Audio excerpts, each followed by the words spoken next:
These people are happy and healthy.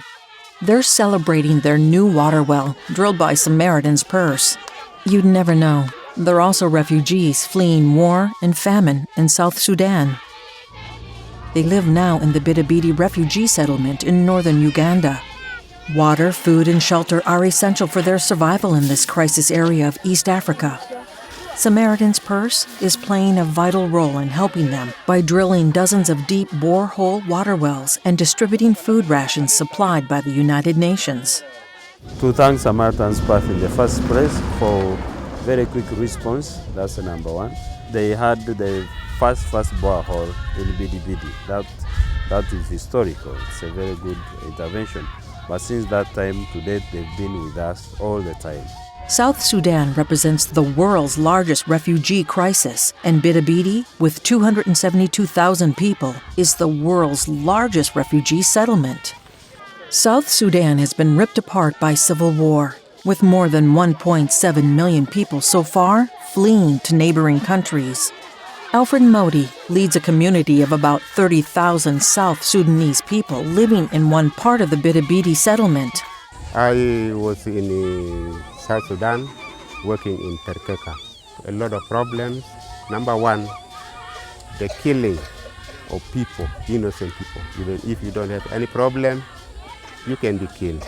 So these things, we cannot bear it anymore. So we have to leave because we have lost even most of our brothers who are very important. Citizens are being terrorized by government forces and rebels alike.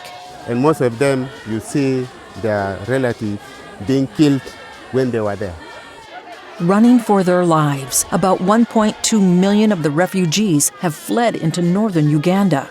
As they cross the loosely guarded border, they dream of a better life. The refugees are taken to a settlement reception center.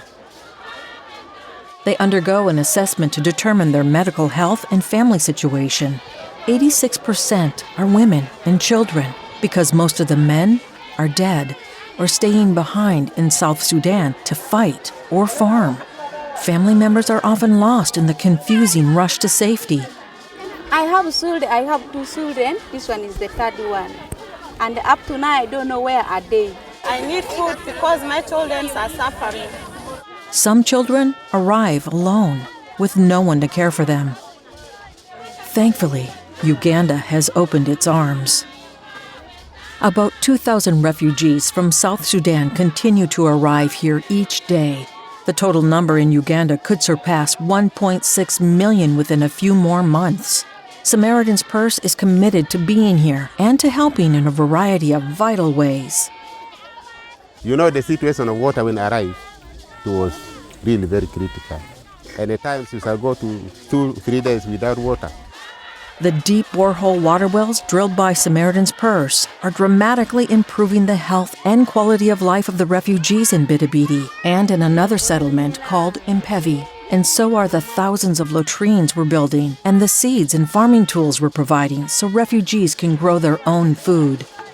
Alfred has a message for our Canadian donors and those of you who could be donors.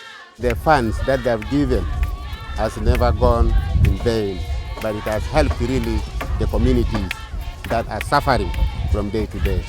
We welcome your financial support and prayers. Join us in seeking to end the suffering in East Africa.